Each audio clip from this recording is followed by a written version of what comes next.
Bonjour à tous, bienvenue sur la chaîne, bienvenue dans cette vidéo. Ça résonne un petit peu, tout simplement parce que je suis à Saqqara, dans ce complexe souterrain absolument incroyable qu'est le Serapeum. Aujourd'hui, je profite d'être ici pour vous partager une vidéo, on va dire, récapitulative, pour vraiment voir qu'est-ce qu'on en sait techniquement. Parce que j'avais partagé plusieurs vidéos sur la chaîne au fil des années, mais aujourd'hui je m'étais dit je vais peut-être faire une version synthétisée qui va être plus digeste et plus sympa à regarder. Donc qu'est-ce qu'on va voir ensemble? On va voir combien est-ce qu'il y a de cuves, on va voir à quoi elles ressemblent à l'intérieur, car en 2020 j'ai eu la chance de les regarder en détail au microscope électronique. On va voir également comment, grâce toujours à ces microscopes électroniques, on peut trouver les petites traces d'enduit sur les cuves qui ont été polies, et on va aussi voir quels en sont leurs poids, parce qu'officiellement on dit qu'elles font entre 70 et 100 tonnes, mais sachez que ce n'est pas du tout le cas, car en 2018 avec mon ami Tony de la chaîne Mysteria, que je salue bien entendu, nous sommes venus ici pour relever au laser les cotes de 4 cuves complète, et nous avons pu déterminer qu'en fait elle ne pèse pas du tout 100 tonnes. Pour une fois, on est en deçà du poids officiel, j'ai envie de dire, et qu'on est plutôt aux alentours des 50 tonnes, et ça va aussi être l'occasion dans cette vidéo de vous partager tout simplement les cotes, les poids en détail des 4 cuves que nous avions à l'époque pu mesurer. Donc je suis absolument certain que c'est une vidéo qui va vous ravir. Et avant que je rejoigne le groupe pour continuer la visite de Saqqara et de Dachour aujourd'hui, eh bien je profite de l'occasion pour aussi vous indiquer que si vous souhaitez rejoindre le prochain voyage ici en Égypte que je vais encadrer, eh bien vous pouvez retrouver dans la description le lien pour avoir toutes les infos, dates, itinéraires, etc., etc. Mais pour l'heure, les cuves du Serapeum, c'est parti.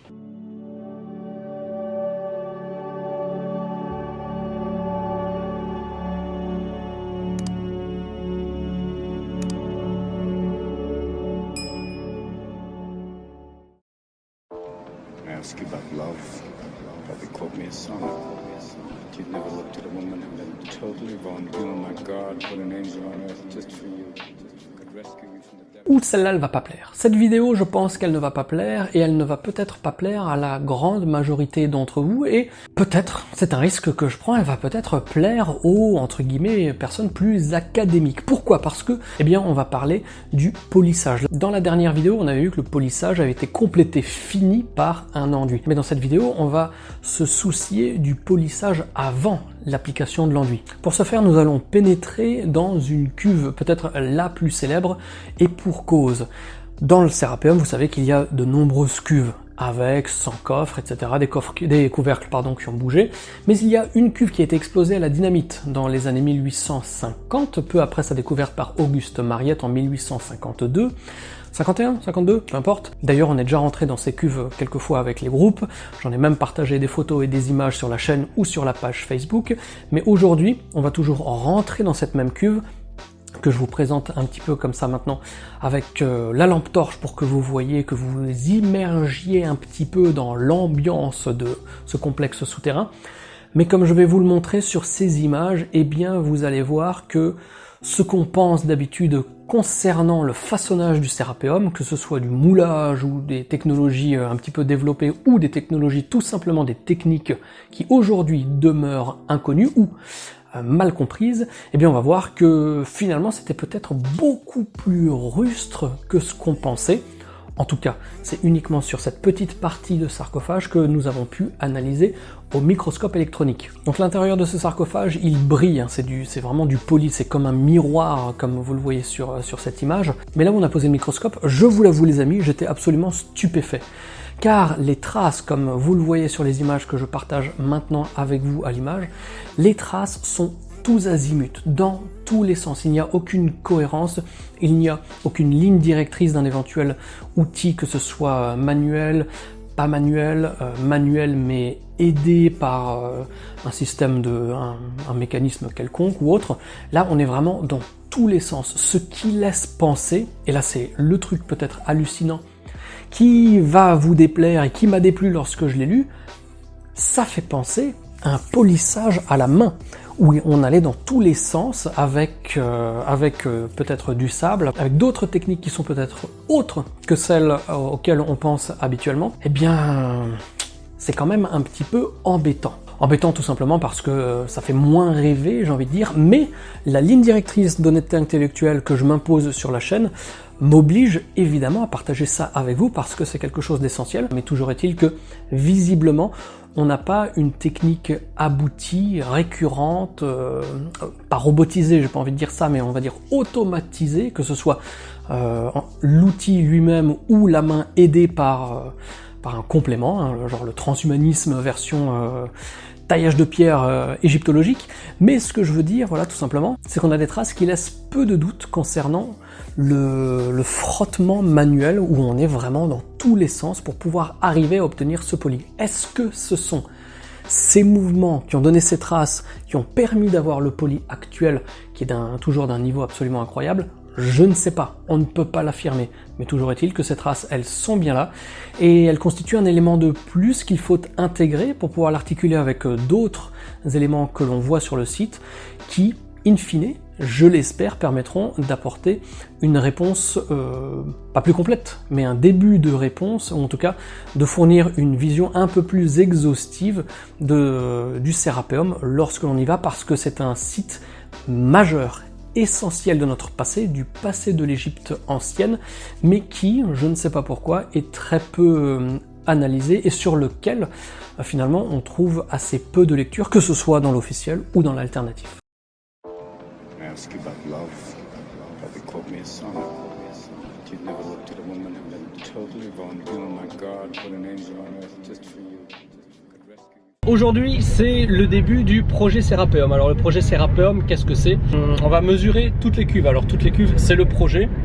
Mais je vais vous montrer un petit peu les docs que Tony a préparés et qu'on va utiliser au gré de toute cette journée durant laquelle on va essayer d'avancer et, comment dirais-je, vers le perçage, on peut dire ça? Vers le perçage des mystères du Serapeum. Dans un premier temps, on a le plan complet de toutes les cuves. Donc on rentre par ici. Et ensuite, en fait, on a un petit catastif, comme on dit chez nous. Non, tu dis quoi toi? Porte-vue. Un porte-vue. Un porte-vue dans lequel on a les 24 cuves comme ceci, avec couvercle dimension. Hop, je retourne la caméra. Couvercle angle. Et après la même chose pour les cuves. Donc les dimensions des cuves et les angles.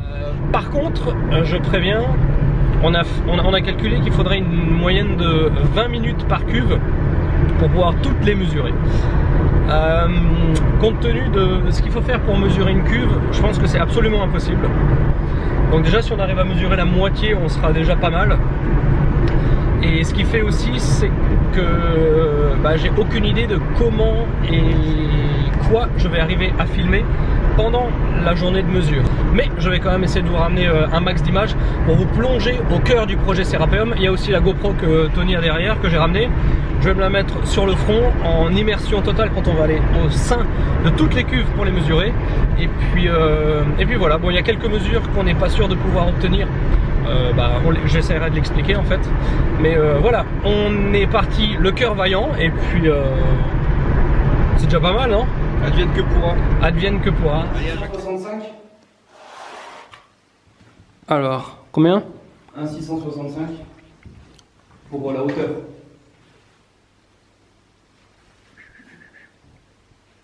Allez, un petit zoom. Voilà. Alors, premier petit souci, c'est que ici, les arêtes sont tellement détériorées qu'on ne peut pas mesurer.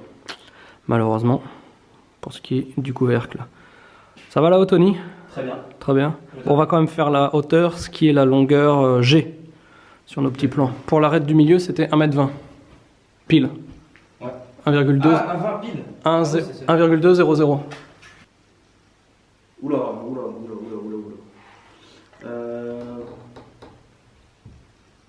Donc ça, c'est l'arête N sur le schéma. Est-ce que l'Égyptien connaissait le mètre ou pas? J'en sais rien. En plus, t'as vérifié la mesure, hein, tu l'as mesuré 2 fois. Je double toutes les mesures à chaque fois. Ok. Donc, là, on est 1 sur mètre. 1,000 m. Bon, alors par contre, là où ça se complique, c'est qu'il est 9h20, on est arrivé à 8h15 sur la première cuve qu'on vient de terminer. Et effectivement, elle était un petit peu complexe à mesurer, mais ça veut quand même dire qu'on a mis 1 heure pour une cuve, alors qu'on comptait mesurer toutes les cuves aujourd'hui. Donc Tony, tu vas revenir. Ouais, ça va être compliqué. Ça look bien, ça look vachement sombre. Déjà. Le poli est assez hallucinant quand même. On voit que c'est pas plan avec le reflet, mais le reflet est quand même assez fou quoi. Ah, elle est légèrement surélevée, mais le problème c'est que je peux pas. Elle doit être surélevée, genre dans 1000 cm plus ici. Quelle mesure? Tu me vois pas là? Attends. Ah si ouais. Ça là, la hauteur de ça. Ah d'accord. Il faut que je pose le caillou dessus. Oh putain.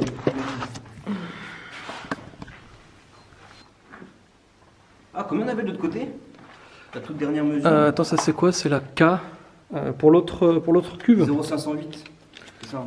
Alors pour l'autre cuve, mesure K du couvercle. Non, pas pour l'autre cuve. Ah, je pense qu'on avait 0,508 et là on a 517, mais il y a un centimètre. 0,508, ouais, on avait de l'autre côté. Ouais, mais alors là je pense qu'il y a un centimètre en plus parce qu'elle est surélevée. Et je pense qu'on tombe à 507, je pense qu'on est au millième, on est bon.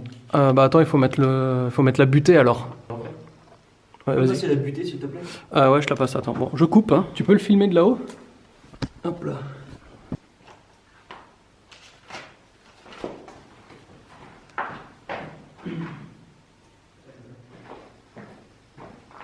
Tu veux te montrer les anneaux? Non, non, pas du tout. C'est juste pour attester qu'on a fini les mesures de la deuxième cuve. Jump. Si je tombe, tu me récupères. Ouais, ça marche. Ça marche.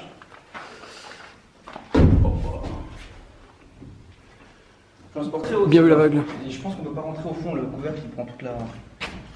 Ah non, peut-être pas. En tout cas, les arêtes sont... Elles sont belles, hein? Elles sont arrêtées. Celle-ci, c'est celle, je sais pas si tu te souviens, sur la face arrière de la cuve. Il y a une espèce de renfoncement rond en plein milieu. À l'intérieur? Ouais, non, de l'autre côté derrière. Une sorte de petit pinceau. C'est celle-là? Certains. Tu reconnais les cuves, toi? Certains. Oui, oui, je les connais bien.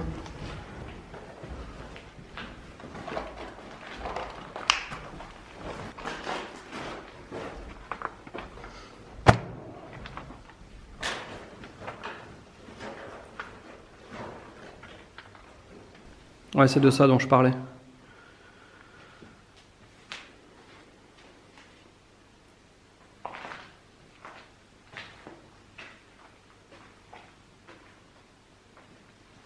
Ouais. Bon, bah c'est parti. Let's go. On fait 1000 fois plus et en plus de ça, je peux. C'est bon, je l'ai. Ok. On va voir ce que ça rend.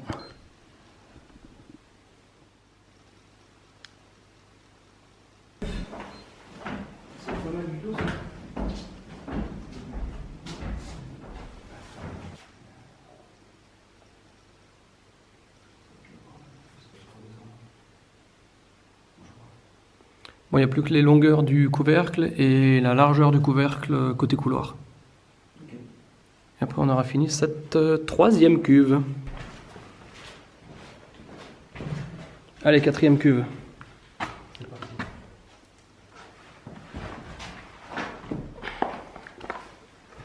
Allez, c'est là, on la mesure comme ça.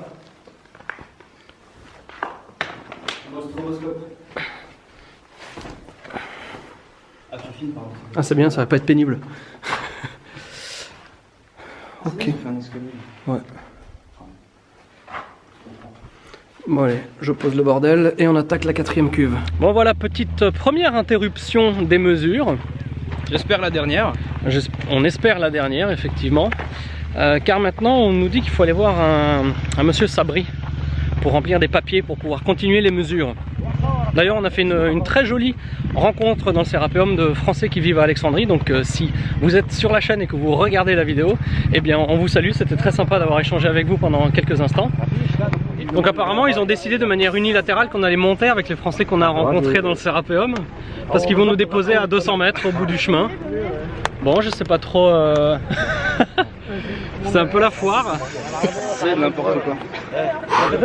Je monte derrière aussi, non? Bon bah, désolé de... C'est très bien, je suis ultra dégueulasse. Que personne ne s'approche à moins de 20 cm. Salut Tony. T'es où là? Je suis là. Bon. Fraudeur, abonnez-vous. On... C'est pas bien en France. Ah, on est... Alors ils ont à chaque fois repoussé un petit peu le problème parce que nous dès le début on avait quand même plus ou moins compris, hein, mais on posait les bonnes questions et au lieu de nous donner les bonnes réponses, à chaque fois ils bottaient en touche en disant non non mais on va parler à machin, il vous donnera la permission, et ensuite ah non il faut parler à truc, il vous donnera la permission, et ainsi de suite et ainsi de suite. Sauf que bah voilà, c'était simplement des balivernes. Oula, il y a du monde là-bas. C'était simplement des balivernes. À présent, nous souhaitons rectifier la notion éternellement persistante selon laquelle les cuves du Sérapéum pèsent jusqu'à 100 tonnes. Bien entendu, qu'elles en pèsent 50 ou 100 n'enlève rien au cœur du problème, qui est la logistique ayant permis la taille, le transport et l'installation de ces cuves à près de 10 mètres sous terre. Toutefois, nous allons voir à présent d'où vient cette fausse croyance, et je peux vous garantir qu'elle va en surprendre plus d'un. Aussi, un petit peu plus tard, vous verrez en exclusivité en fin de vidéo les mesures obtenues et le poids réel d'une des plus grosses cuves, poids contrastant avec le discours officiel, mais vous verrez que ça diffère, mais pas de la manière dont vous pouvez imaginer.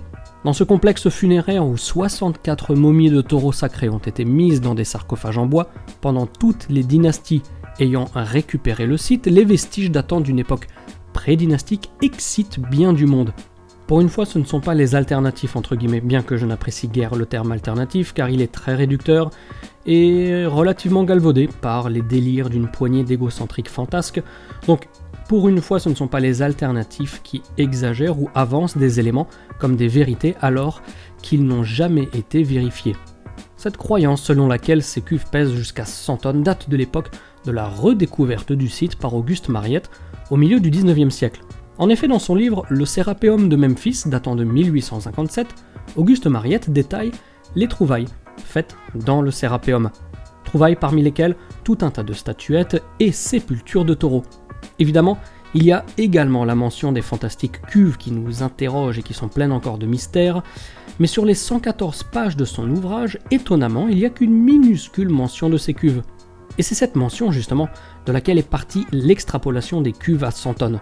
Extrapolation qui n'aura su être remise en ordre, car à moins qu'il ne s'agisse de sources confidentielles et ou payantes, personne ne s'est réellement attelé à cette grande entreprise de mesure des cuves afin d'en publier des résultats. Vous allez le voir dans un instant, les résultats que nous avons trouvés sont très loin de la réalité avancée par Mariette lui-même. Donc d'abord, rappelons les termes précis employés par Mariette qui depuis ont été acceptés par toutes et tous. Début de citation. Quant aux sarcophages, ce sont des monolithes du plus fin granit devant la grandeur desquels on reste véritablement étonné. Ils ont de 12 à 14 pieds de haut, de 15 à 16 pieds de long et le plus petit d'entre eux ne pèse pas moins de 65 000 kg. Bref, cette partie de la tombe est de beaucoup la plus belle, la plus ornée, celle qui témoigne le plus de la faveur dont a joui Apis, etc., etc. Donc voilà ce que nous dit Mariette qui nous parle déjà uniquement de granit alors que nous retrouvons d'autres cuves faites de basalte. Et maintenant entrons en détail dans ce que vous attendez très probablement depuis le début de la vidéo, c'est-à-dire les mesures d'une des cuves, une des plus grosses cuves du Sérapéum. Je dis une des plus grosses cuves parce que effectivement dans son texte Mariette donne 65 tonnes pour une des plus petites. Une des plus petites, je vais vous en montrer une photo tout de suite et vous allez voir qu'elle est vraiment rikiki par rapport à la grande majorité des autres cuves qui sont gigantesques par rapport à celle-ci. Donc les mesures de cette cuve, la cuve numéro 14, la cuve numéro 14 est située en bout de couloir du Sérapéum à proximité de celle qui est la plus connue de toutes, entourée quasi intégralement de hiéroglyphes. Donc sans plus attendre, voici ces mesures en détail. Ask you about love, probably quote me a song. But you'd never looked at a woman and been totally vulnerable. Oh my God, put an angel on earth just for you. Could rescue you from the depths of hell. And you wouldn't know what it's like to be her angel.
Nous voyons donc que nous sommes très très loin des mesures données par Auguste Mariette, mais bien entendu cela n'enlève rien au mythe du Sérapéum, au mystère qui entoure le Sérapéum, la beauté du Sérapéum qui est peut-être un des sites d'Égypte les plus mystérieux et qui talonne de près, de très très près, la grande pyramide de Khéops qui accapare les sorties médiatiques.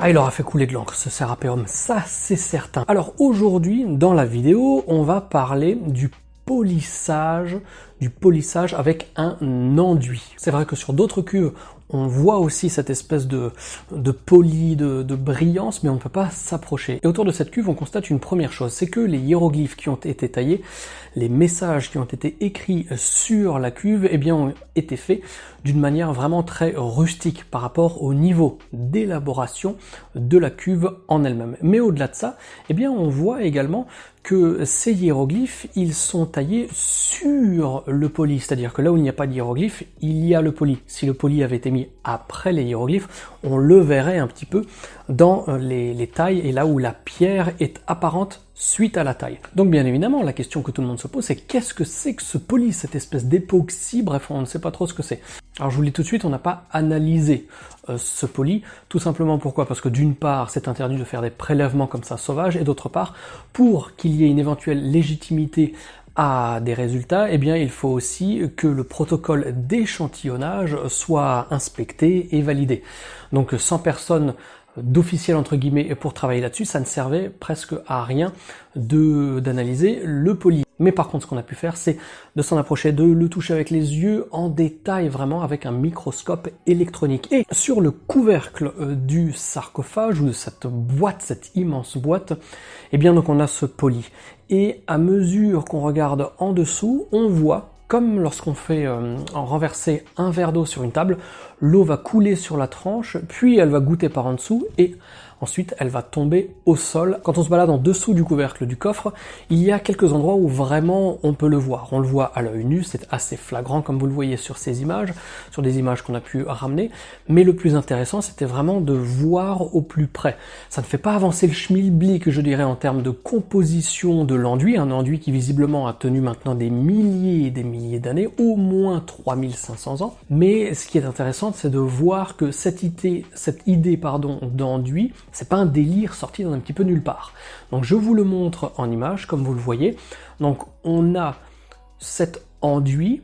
D'ailleurs, il y a des images où on voit très clairement qu'à la fois on a la fin de l'enduit et le noir qui est au fond, qui représente tout simplement l'espace autour de la pièce, car c'est au niveau du bord du couvercle. Donc lorsqu'on marche comme ça un petit peu en dessous, qu'on inspecte, eh bien on voit très clairement, là c'est incontestable, que cet enduit, alors je ne sais pas s'il a coulé, je ne sais pas s'il a été appliqué de manière un petit peu aléatoire pour juste se dire, bon allez, on fait toute la tranche et on en met un petit peu en dessous, mais toujours est-il que le voici pour vous en exclusivité, cet enduit que on n'avait jamais vu, à ma connaissance, d'aussi près, et bien entendu, on remerciera Thierry et Claude qui ont contribué à cette belle aventure pour pouvoir ramener ces images prises au microscope électronique. Et ce qui est très intéressant, c'est que cet enduit, eh bien, il a été appliqué sur d'autres cuves, comme je vous le disais, mais il y a une cuve dans laquelle on peut aller, de laquelle on peut se rapprocher, où il n'y a pas d'hiéroglyphe, l'enduit est quand même... il n'est même pas présent en fait, c'est toujours brut à l'extérieur, mais à l'intérieur de la cuve, on voit que là aussi il avait été appliqué, et on voit très très clairement sur les images qu'il y a une moitié de cuve à l'intérieur qui a cet enduit et l'autre qui est resté brut. Là aussi par contre je ne peux pas vous dire, on ne peut pas s'engager bien entendu concernant le fait que les deux enduits soient les mêmes. Est-ce qu'ils sont contemporains? On ne sait pas, car dans ce cas de figure il faudrait tout simplement les tester les deux et comparer et confronter les deux compositions. On ne peut pas le faire, mais en tout cas c'est quelque chose de très intéressant et qui, je pense une fois de plus, n'est pas montré de manière générale concernant le Sérapéum. Ask you about love, probably quote me a song. But you'd never looked at a woman and been totally wrong. You, oh my God, put an angel on earth just for you. Could rescue you.